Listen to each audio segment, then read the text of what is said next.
I still remember that evening like it happened yesterday, the golden sunset brushing against the windows, the faint sound of laughter echoing from my daughter's room, and the weight of quiet pride sitting in my chest.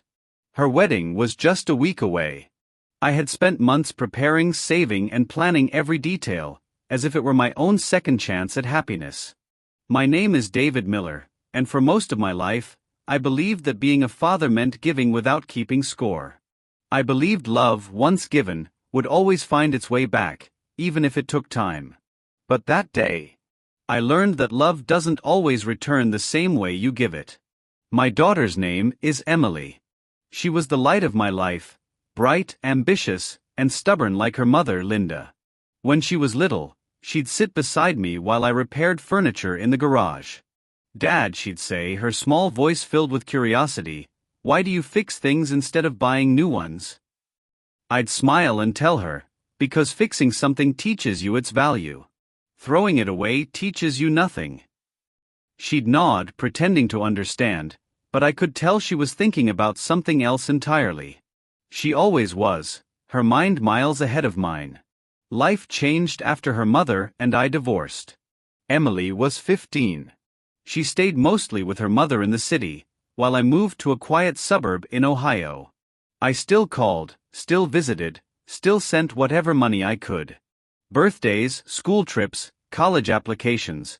I was always there, even if only from the background. She'd call me Dad, but not in the same way as before. There was distance in it, polite, respectful, but not warm. I never blamed her. Divorce makes children choose sides even when they shouldn't have to. When she graduated from college, she told me she was engaged to a man named Michael. She said it quickly, almost like she wanted to get it over with. I congratulated her, told her I'd help with the wedding, and she smiled, but not with her eyes. "Dad, that's not necessary," she said. "Emily," I replied, "you only get married once. Let me do this for you." I meant it from the deepest part of my heart. I wanted to give her something she could look back on with pride. Maybe, I thought, it would bring us closer again. Over the next few months, I threw myself into the preparations.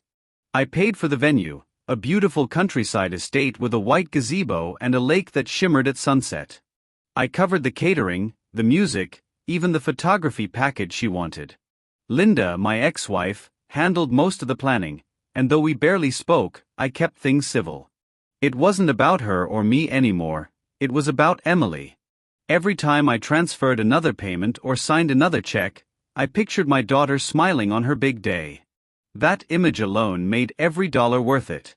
The morning of the wedding, I arrived early. The venue was already buzzing. Waiters rushing, decorators finishing, the soft hum of excitement in the air. I wore my best suit, one I hadn't put on in years. As I walked through the hall, people nodded politely, most of them from Emily's mother's side. I didn't mind the curious stares. I was just proud that my little girl had grown up to have everything she dreamed of. When I finally saw her, standing before a mirror in her white gown, her hair elegantly curled, eyes shimmering, my throat tightened. "You look beautiful," I said quietly. She turned, surprised. "Dad, you're here early." I wouldn't miss it for the world. For a brief second, I saw something in her eyes, softness, warmth, but it vanished quickly. "Thank you for everything, Dad." "Really?" I nodded, not wanting to make her emotional. "Just be happy, Emily. That's all I want." The ceremony began just as the sun started to dip. Guests filled the chairs in neat white rows. Music played softly. I waited, expecting someone to guide me to my seat, maybe even near the front. But as I looked around, I realized something strange. My name wasn't on any of the place cards. I walked over to an usher and asked, "Excuse me, could you tell me where I'm seated?" He checked his list. "David Miller, right?" "Yes." He looked confused, then embarrassed. "I'm sorry, sir. It seems your name isn't listed here." I smiled politely, assuming it was a mistake. "That's all right. I'll just sit in the back." And so I did. I sat at the very last row, where no one noticed me, the man who paid for the entire wedding. When the music changed and Emily walked down the aisle, everyone stood up in admiration. Cameras flashed, whispers filled the air, and I watched silently as my daughter smiled. The same smile she once had as a child, only now more distant, more guarded. The vows, the laughter, the tears, all unfolded like a movie I wasn't really part of. When the ceremony ended, people moved to the reception hall. I followed quietly. Tables glittered with flowers, wine glasses, and golden candles. Each seat had a name tag, except mine. Even as I searched, pretending to be fine, something heavy settled in my chest. I had paid for this dream. And somehow, I wasn't even part of it. When she gave her speech, she thanked her mother, her stepfather, and her husband. She thanked her friends, her colleagues, even her childhood piano teacher. She never mentioned me. Not once. I sat there at the edge of the room, clapping with the rest, my heart oddly calm. People often think betrayal feels like fire, but the truth is, it feels like silence. That quiet moment when you realize you've been forgotten by the one person you thought would always remember you. I didn't leave early. I stayed until the end, smiled at everyone, and congratulated the newlyweds before quietly driving home. And that night, as I sat alone in my kitchen, I whispered to myself, maybe love isn't about being remembered. Maybe it's about remembering without bitterness. But life had its own way of teaching lessons. Because a few years later, my daughter would come to understand what it truly means to be left standing, without a seat of her own. After the wedding, life settled back into its quiet rhythm, though quiet doesn't always mean peaceful. My house, once filled with noise when Emily was young, felt heavier now. It wasn't the kind of silence that relaxes you, it was the kind that follows you around, reminding you of what's missing. I kept her wedding picture on the shelf near the kitchen window. In it, she stood beside Michael glowing, surrounded by people who meant the world to her. I wasn't in that frame, but I'd paid for the camera that took it, for the flowers behind them, and even for the chandelier hanging above their heads. Funny how that works. Every morning, I'd make coffee, sit by the same table, and look out into the yard. The oak tree Emily once climbed as a child was still there, strong and steady. I'd watch the sunlight fall through its branches and tell myself, you did good, David. You gave her everything you could. And for a while, that thought was enough. I kept working at the small furniture repair shop I'd opened after retirement. It wasn't much, just a converted garage where neighbors brought their broken chairs, scratched tables, or old cabinets they couldn't bear to throw away. I liked it there. The smell of sawdust, the creak of wood, the way my hands could turn something broken into something whole again. It reminded me that everything in life can be fixed, except people who don't want to be fixed. Every now and then, Emily would call.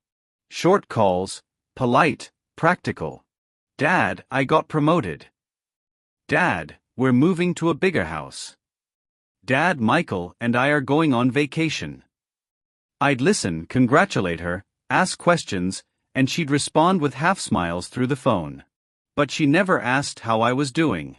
Never once. Still, I didn't complain. Parents, after all, aren't meant to be thanked every day. Sometimes love just means staying quietly in the background, steady, invisible, and constant. About 2 years passed like that. Seasons changed, people in town got older, and I grew used to solitude. Then one spring afternoon, I received a call from Linda. I hadn't spoken to her in months. David, she said, her voice careful, Emily's pregnant. For a second, I didn't say anything. My chest filled with a strange warmth, the kind you feel when life gives you one more reason to stay around. That's wonderful, I finally said. Tell her I'm happy for her. I will, Linda replied, though I could tell she wasn't sure if Emily wanted me to know. That night, I went into my workshop and started building a crib, smooth oak wood, polished edges, steady frame. My hands worked slowly, lovingly, the way a man carves time itself into something lasting. It took me 2 weeks to finish. I wrapped it in brown paper and tied it with a blue ribbon, not because I knew the baby's gender, but because blue had always been Emily's favorite color. I called her, and when she picked up, I told her, I made something for the baby. Can I drop it off? There was a pause. Sure, Dad. But we're a bit busy these days. Maybe you can just leave it by the porch. Of course, I said. So that's what I did. I drove an hour to her house, a beautiful 2-story home in the suburbs. When I reached, no one came out. I placed the wrapped crib near the door, took one last look at it, and whispered, "May this hold more love than you'll ever need." Then I left. Weeks later, I got a text from her. "Thanks, Dad. The crib's nice. The baby will love it." That was all. No heart emoji, no picture, not even a call. But I saved that text anyway. Sometimes, a single word from your child can carry the weight of a lifetime. Months passed. Emily gave birth to a baby girl, my granddaughter Lily. I wasn't there for the birth. No one called me. I found out from a neighbor who knew Linda's family. It hurt, but strangely, it didn't destroy me. I had learned that expectations are the root of heartbreak. If you stop expecting, you start noticing small blessings, like the sound of birds at dawn, or the way old wood smells when it rains. So I stayed patient. I told myself, one day she'll come around. When Lily turned 1, Emily finally invited me over. It was a small birthday party, balloons, cake, laughter. When I walked in, Lily was in her mother's arms, a tiny smile on her face. I remember holding her for the first time. She looked at me with those same curious eyes Emily once had. "Hi there," I whispered. "I'm your grandpa." She giggled, touched my beard, and I felt something inside me melt, a warmth I hadn't felt in years. That day, Emily was polite, but distant as usual. Michael barely spoke. But Lily, she kept reaching for me, like children do when they sense love without words. After the party, I offered to help clean up, but Emily said, "It's okay, Dad. We've got it." I nodded and left quietly. Yet that small moment with my granddaughter stayed with me for weeks. Over the next couple of years, I'd send birthday cards, gifts, and sometimes small notes for Lily, picture books, wooden toys I made myself. Emily rarely replied, but I never stopped. I knew I couldn't repair the distance between us with words. So I tried to bridge it with consistency, by showing up, even when uninvited. Then one day, something unexpected happened. Emily called me. Her voice was trembling. "Dad, can I ask you something?" "Of course," I said, setting down my tools. "It's about Lily. She's been asking about you. She keeps saying, 'Where's Grandpa?'" My chest tightened. I didn't know what to say. "I told her you live far away," Emily continued. "But she wants to see you." "When can I come?" I asked softly. She hesitated. "Maybe this weekend. Michael's going to visit his parents. It'll just be me and Lily." I smiled. "I'll bring her some toys." "Okay," she said, her tone softer than usual. "And Dad, thank you." It was a small word. But coming from her, it felt like sunlight after a long winter. That weekend, I visited. Lily ran into my arms the moment she saw me. Emily watched quietly as we played in the yard, building castles from dirt and twigs. When Lily took a nap, Emily sat beside me on the porch. There was a long silence between us, comfortable, for once. "Dad," she said finally, "I know I wasn't the best daughter. Especially at the wedding." I looked at her gently. "Emily, the past doesn't matter. What matters is that we're here now." Her eyes glistened. "I just wanted you to know. I appreciate everything you did. Even if I never said it." I smiled. "You don't have to say it. Life says it for you, in moments like this." We sat there for a long time, saying nothing, just listening to the wind. For the first time in years, I felt peace. But peace, I've learned, is often temporary, like the calm before a quiet storm. Because as years passed, Emily's life took turns I never saw coming. Her husband's business collapsed. Their house was sold. And suddenly, the same daughter who once didn't save me a seat would come knocking on my door, asking for a place to sit. It's strange how life changes without warning. One season you're building dreams, and the next, you're watching them fall apart piece by piece. When I first heard about Michael's business troubles, I didn't feel satisfaction. Only a quiet sadness, the kind that makes you sigh instead of smile. It started with a phone call one rainy evening. I was in my workshop, polishing an old table, when my phone buzzed. It was Emily. Her voice was shaky, uncertain. "Dad, I hope I'm not calling too late." "You could call me at midnight, and it still wouldn't be too late," I said gently. She exhaled slowly, like someone gathering courage. "Michael's company, it's struggling.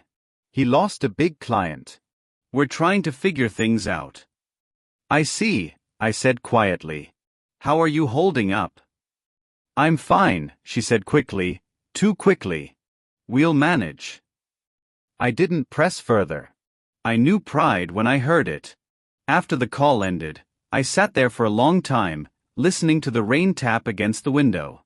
When she was younger, Emily used to tell me she wanted a life bigger than mine. Something grand, filled with lights and laughter. I had smiled then, proud of her ambition. But I also knew that big dreams often come with fragile foundations. Over the next few months, her calls became more frequent. Not about affection, at least, not at first. They were practical, cautious, like someone testing the temperature of the water before stepping in. "Dad, do you still have that old truck?" "Yes." "Could you help us move some furniture this weekend?" "Dad, you know how to fix water heaters, right?" "I've learned a few things." Each small request pulled her closer again, not because she wanted something, but because she started remembering that I had always been there, quietly dependable. I never mentioned the wedding. Never brought up the seat that wasn't saved for me. Some wounds are best left as quiet reminders, not open discussions. Then one day, Emily came over alone. No Lily, no Michael. She sat at my kitchen table, the same one she'd once eaten pancakes on as a child, and for a while, neither of us spoke. Finally she said, "Dad, Michael and I are separated." Her voice trembled on that last word. I put down my cup and looked at her. "I'm sorry, sweetheart." Tears welled up in her eyes.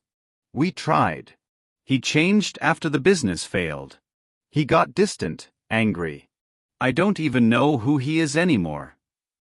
I didn't interrupt her. I just listened, the way a father does when he knows nothing he says will fix it, but silence might help. When she finished, she wiped her face quickly. "I don't know why I'm telling you all this. You probably think I deserve it." I shook my head slowly. Deserve is a dangerous word, Emily. No one deserves pain. Sometimes life just reminds us what really matters. She looked at me, her expression breaking into something between guilt and relief. "You're too kind, Dad." "Kindness isn't something you give," I said softly. "It's something you choose not to lose."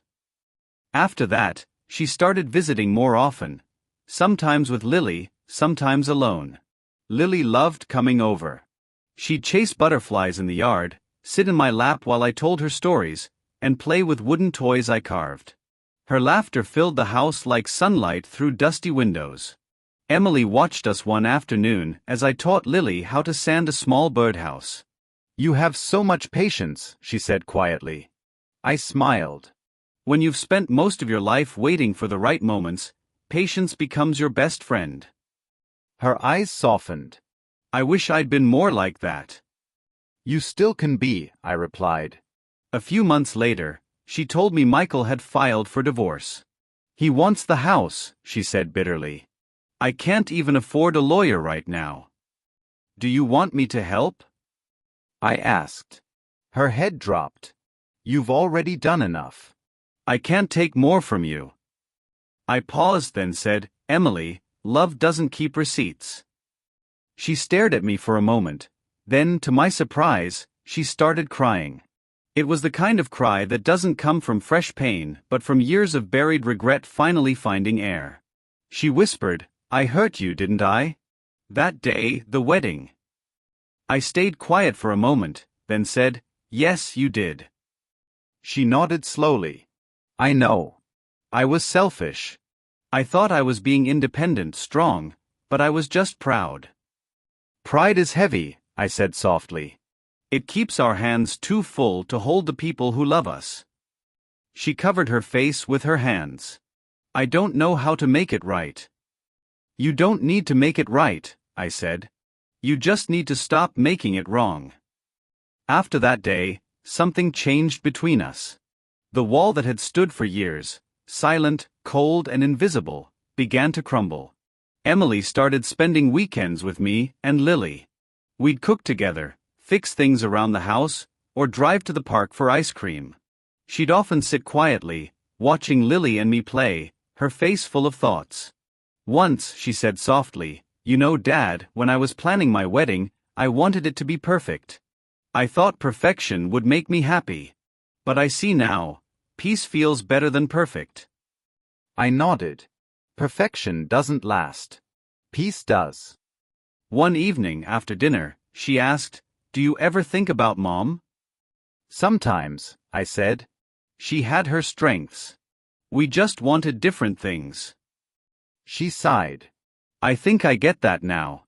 I wanted something perfect too, but life doesn't work that way, does it?" I smiled faintly. "No. Life's beauty is in its cracks. That's where light comes through." She looked at me for a long time, then said, "I wish I'd listened more when I was younger." "We all do," I replied. "That's how life teaches us, through echoes." As time passed, Emily started working again, part-time at a local design firm. It wasn't glamorous, but it made her proud. I could see her finding herself again, not as someone's wife, but as a woman rediscovering her strength. But her finances were tight, and one day she asked hesitantly, "Dad, can Lily and I stay here for a while? Just until I get back on my feet." I looked around my modest house, small, quiet, filled with memories. Then I smiled. "There's always been room for you here." And so, they moved in. The first few weeks were an adjustment. Toys scattered around the living room, laughter in the kitchen, bedtime stories echoing through the halls. For the first time in years, the house felt alive again. Sometimes, I'd watch Emily as she tucked Lily into bed, her face soft and maternal. She looked at peace, not the fragile kind, but the kind that grows from surviving storms. One night, she came to sit beside me on the porch. "Dad," she said quietly, "you know what's strange? I used to think your life was small. Simple. I used to feel sorry for you." I smiled gently. "And now?" "Now I envy it," she said, laughing through a sigh. "You always had something I never did, peace of mind." "It took me years to find it," I said. "Peace doesn't come from what you have. It comes from what you can live without." She nodded slowly, tears shining in her eyes. "I see that now." Over the following year, Emily rebuilt her life. She found a better job, saved money, and eventually rented a small apartment nearby. But even after she moved out, she and Lily visited every weekend. The bond we'd lost for years was now stronger than ever, not because of shared joy, but because of shared understanding. One day, she brought a framed photo, a family picture she'd taken of us three. "Here," she said, placing it on my shelf, right beside her wedding photo. In the new picture, there were no fancy decorations, no crowds, just us, smiling naturally in the backyard. I looked at both photos for a long time. The first was perfect but hollow. The second was simple but full. And I realized then, love matures the same way wood does. It becomes stronger through time, pressure, and patience. Years later, when Lily started school, Emily invited me to the first parent event. When I arrived, the auditorium was full. She had already saved me a seat, front row beside her. When I sat down, she looked at me and smiled. I made sure you wouldn't have to stand this time. I felt my throat tighten, but I smiled back. Thank you. That moment, quiet, genuine, and full of redemption, was all the justice I ever needed. Life didn't give me revenge. It gave me reflection. It showed me that sometimes, the best lessons don't come from what you do to others, but from what time does for you. And in Emily's eyes, I saw not guilt anymore, but gratitude. She finally understood what I had tried to teach her all those years ago. You can replace anything in life, except the people who truly love you. The morning of the wedding came like a sunrise after a long storm, bright, loud, and strangely hollow. My small house, which once echoed with laughter, was now silent. My daughter, who used to rush down the stairs yelling for breakfast, had already left 2 days earlier to stay with her fiancé's family before the ceremony. I woke up early that day. I had barely slept the night before, but I still pressed my shirt, polished my old shoes, and looked in the mirror longer than usual.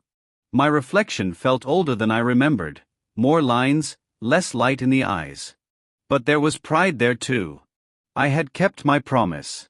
My daughter's wedding was happening exactly how she dreamed it would be. I looked at her wedding card once more. The same one I had held when I sold my car to pay the decorator.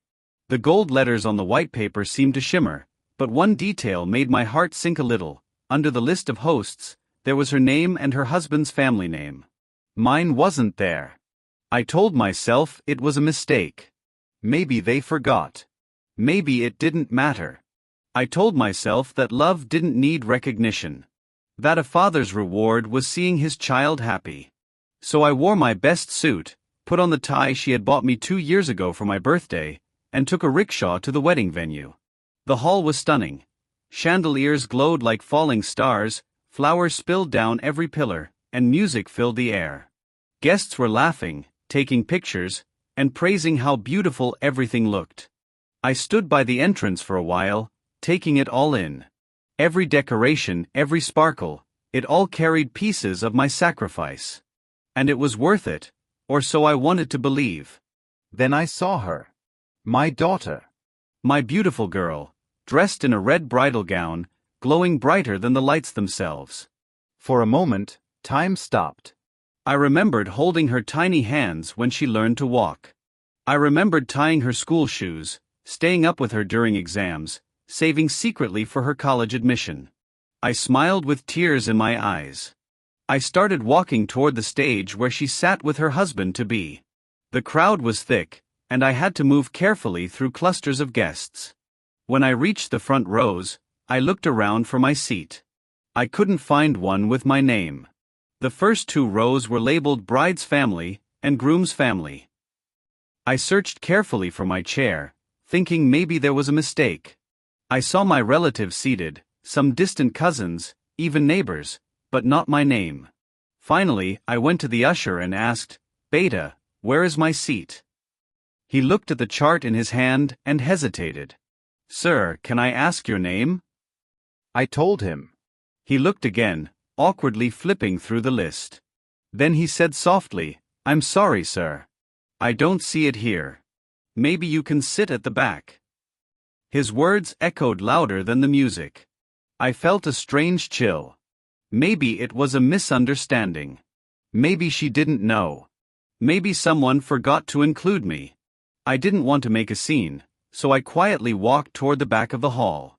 I sat there, surrounded by strangers, watching my daughter, my only child, being celebrated by hundreds, while her father sat where no one noticed. Every applause, every laugh, every photograph, it all cut deeper.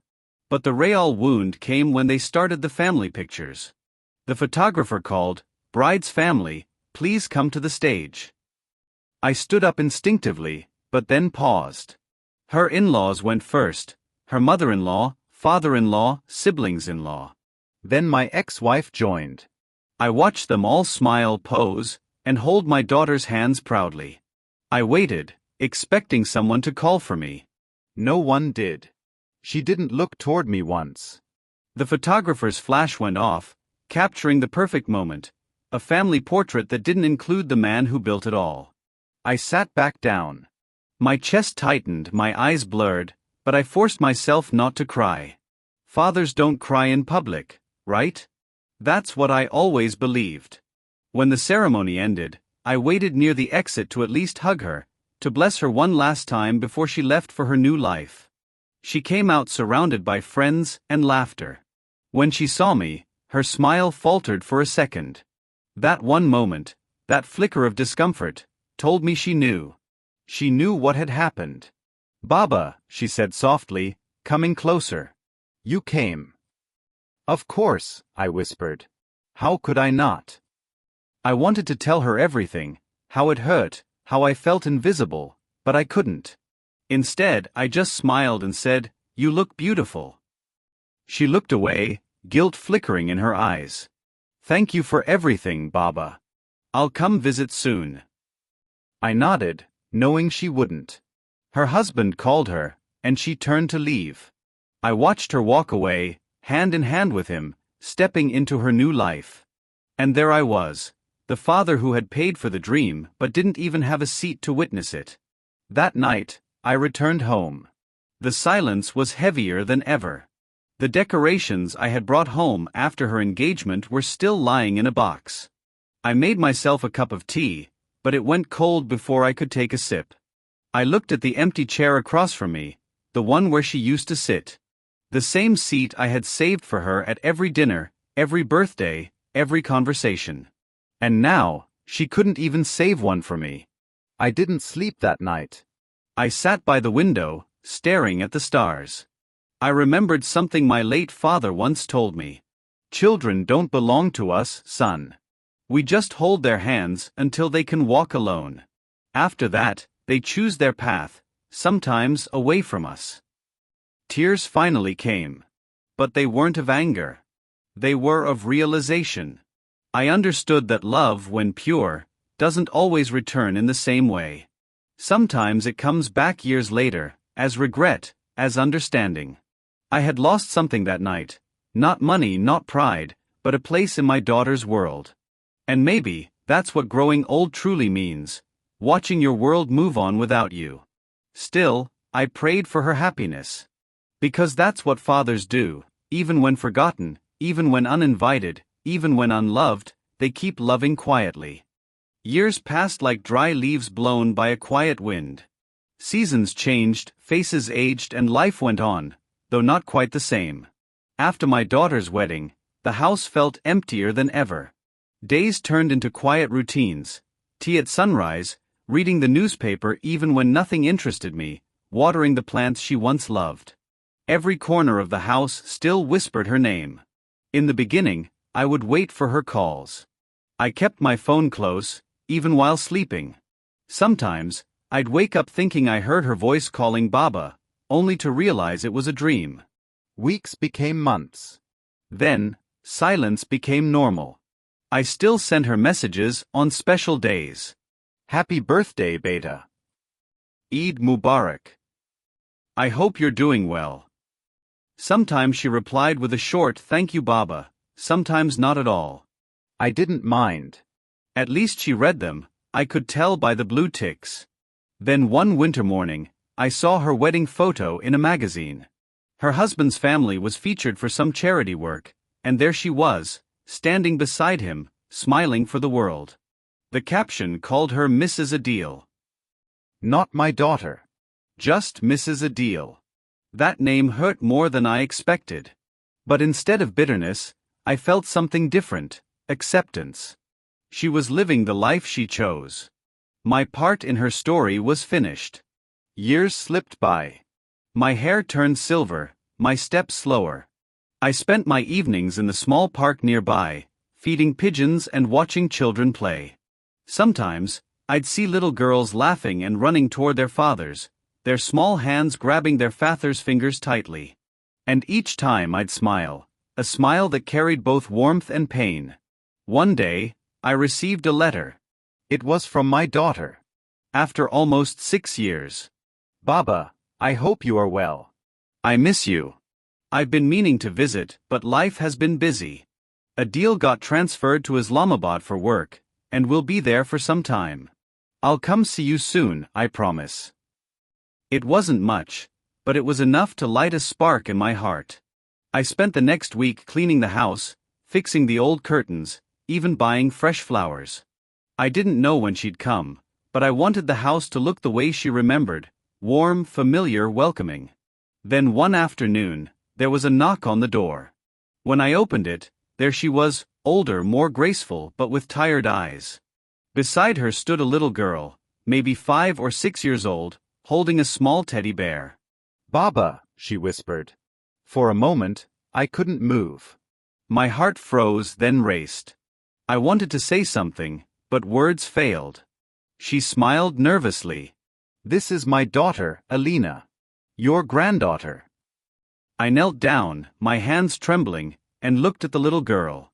She had my daughter's eyes, innocent, curious, full of life. "Assalamu alaikum, Baba," the child said shyly. I laughed softly, tears filling my eyes. "Walaikum assalam, Mary John." My daughter looked around the house, silently taking in every familiar detail. I could see the guilt in her eyes.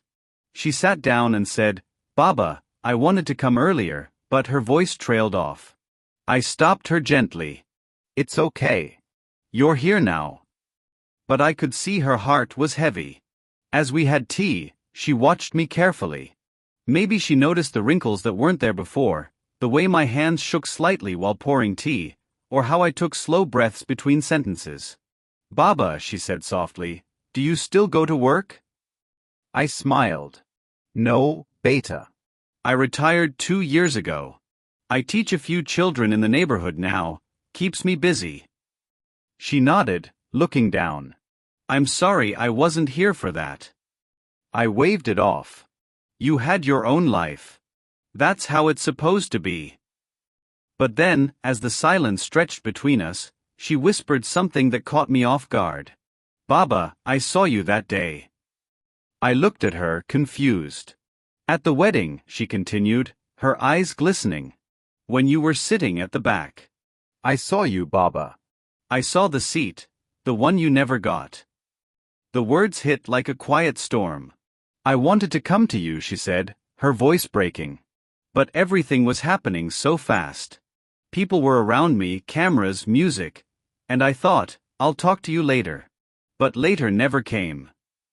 Tears rolled down her cheeks. That night when I got home, I cried. I saw your messages, your old pictures with me. I wanted to call, but shame stopped me. I didn't know how to face you after what I'd done.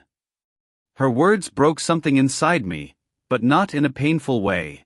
It was like an old wound finally breathing again after years of silence. I placed my hand on hers. "Beta," I said softly, "forgiveness doesn't need words. It just needs understanding. I understood long ago." She looked at me through her tears. "I was so selfish, Baba." "You gave me everything, every dream I ever wanted, and I couldn't even save you a seat. What kind of daughter does that?" I smiled faintly. "A young one. One who was still learning. Life teaches us all, sometimes through love, sometimes through loss." She broke down then, hugging me tightly, her tears soaking my shoulder. "I'm sorry, Baba," she sobbed. "I'm so sorry." I held her close, patting her head like I used to when she was a child. "Shoo, it's over now. You came back. That's all that matters." We sat there for hours, talking, laughing, remembering. Alina, my granddaughter, played around the living room, giggling as she tried to wear my old cap. When evening fell, my daughter said, "Baba, I want you to move in with us. There's enough space, and Alina would love to have her Nana around." I looked at her, at the sincerity in her eyes. I thought of the silence that had once lived between us, now replaced by warmth and laughter. I nodded. "Maybe someday. For now, let me stay here a bit longer. This house still holds your childhood." She smiled. "Then I'll come visit more often." "Bring Alina too," I said, looking at the little one. "She's the light this house was missing." The child ran to me, hugging my legs. "I love you, Nana." And just like that, all the years of emptiness, all the pain of being forgotten, melted away in that one moment. After they left, I stood by the window again, watching the evening sky turn orange. But this time, it wasn't lonely. It was peaceful. Life had come full circle. Sometimes love returns late, when the noise fades and hearts are ready to listen. Sometimes the seat we lose in someone's moment is returned years later, in their embrace, their apology, their tears. And sometimes, the greatest revenge life gives isn't pain, it's realization. I smiled, whispering to the quiet room, "Thank you, Allah. You brought my daughter back not through guilt, but through understanding." I picked up the teacup, the same one that had gone cold the night of her wedding, and poured myself a fresh one. The steam rose slowly, wrapping the room in warmth again. I looked at the empty chair across from me, and this time, I didn't feel sorrow. I just whispered to it softly, "You're not empty anymore." The last years of my life were quiet, the kind of quiet that doesn't ache anymore, but soothes. My mornings began with soft light falling across the curtains and the familiar sound of pigeons at the window. Sometimes, my daughter and little Alina would visit on weekends. The laughter of that child echoed through my house like sunlight breaking into an old room. I had stopped asking for anything more. When people used to ask me, "Do you regret anything?" I'd just smile and say, "No, everything I lost taught me how to keep what truly matters." It was true. I learned that some wounds aren't meant to hurt forever, they're meant to open your eyes. One afternoon, when my daughter visited, she helped me organize my old desk. Inside the drawers were receipts from her wedding, letters she wrote as a child, and a few photos that time had faded. She held one picture of herself, maybe 10 years old, with cake on her face and a crown made of cardboard. On the back, I had written, "My princess deserves the world." She smiled sadly. "You always kept these?" "Every single one," I said softly. She looked at me, eyes full of tenderness and guilt. "Baba, I wish I could go back." I shook my head. "No need to. You came back, that's what counts." That evening, when she left, she hugged me longer than usual. There was something in her eyes, love, regret, and gratitude, all mixed together. I didn't know it then, but it was the last time I saw her in person. The next morning, I felt unusually weak. My hands trembled as I tried to pour tea. The world around me seemed quieter than usual, like it was holding its breath. I sat by the window, looking at the street I had watched for decades. Children running, a shopkeeper opening his shutters, the smell of bread from the corner bakery, all of it felt strangely distant. I thought of my daughter, how small she looked the first time I carried her, how beautiful she looked in her wedding dress, how broken she looked when she came back to me. And then I thought of Alina, her laughter, her questions, her bright little eyes that held no judgment, only love. A peace washed over me. A kind of quiet that said, "You've done enough." I took a piece of paper and began to write. Slowly. Carefully. Every word came from the part of my heart that still remembered everything, and yet held no anger anymore. My dearest daughter. If you're reading this, it means I've gone where all souls must one day go. Don't cry for me, I've had a full life, even with the silence between us. I want you to know that I was never angry after that wedding day. Disappointed, yes, but anger never found a home in me. Because a father's love, my child, is built differently. It bends, but it doesn't break. I saw your joy that day, and even though I sat far from you, I thanked God that you had found happiness. A parent's place isn't always in the front row, sometimes it's in the shadows, silently praying for their child's peace. The years after were lonely, but they taught me more than any book or sermon could. I learned that silence is not emptiness, it's strength. I learned that forgiveness is not weakness, it's freedom. And when you came back with your little girl by your side, I realized something deeper: love always returns. It may lose its way, it may take years, but it never dies. Promise me you'll teach Alina what I couldn't teach you in words, that love without gratitude fades, and gratitude without action means nothing. Tell her stories about me, not as a man who was wronged, but as a man who waited with faith. Let her know that waiting, when done with love, is not suffering, it's grace. Remember, my dear, in this life, no one escapes mistakes. What matters is whether we learn before time takes away our chance to make things right. You learned, and that's enough. Live with kindness. Speak softly. Listen deeply. And whenever you look at the empty chair in my house, don't see absence, see peace. Because that seat is no longer about pain. It's about love that endured. With all my heart. Your Baba. I folded the letter carefully, placed it inside an envelope, and wrote her name on it, for my daughter when I'm gone. Then, I tucked it into the top drawer of my desk, the same one that once held her drawings and my dreams for her. And with that, I leaned back, closed my eyes, and let the gentle hum of life fade into silence. Months later, my daughter returned. She had called me several times, but when no one answered, she came in person with Alina. The house was quiet, too quiet. When she stepped inside, she saw the teacup on the table, the Quran beside my chair, and a faint scent of my perfume still lingering in the air. Her heart sank. She found me, peaceful, serene, as if asleep in my chair, a small smile resting on my lips. She didn't scream. She didn't wail. She simply knelt beside me and cried quietly, like a child who had found her father only to lose him again. Alina stood nearby, holding her mother's hand, confused but sensing the gravity of the moment. "Is Nana sleeping?" she asked softly. My daughter nodded through her tears. "Yes, my love. He's sleeping peacefully."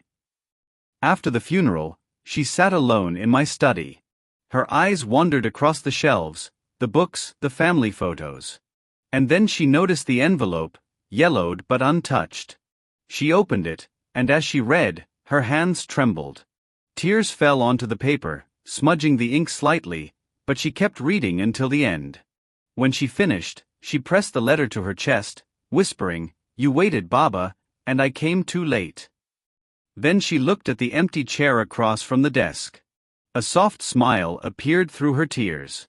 "I understand now," she whispered. "Silence really was your revenge, and your forgiveness." Years later, she kept my house exactly as it was. She brought Alina there every weekend. They'd sit by the same window, have tea in the same cups, and tell stories. Stories about patience, gratitude, and love that doesn't demand attention to exist. One day, Alina asked, "Mama, why do you always smile when you talk about Nana?" My daughter looked out the window, her eyes calm and wise, just like mine used to be. "Because, sweetheart," she said gently, "he taught me that silence isn't weakness. Sometimes silence is the strongest way to show love. And sometimes, silence is the best revenge." The wind rustled through the trees outside as if agreeing. The same bird still came to the window each morning, and the same light fell across the same chair. Only now, that chair wasn't empty anymore. It was filled with peace, the kind that comes only when love learns to forgive itself.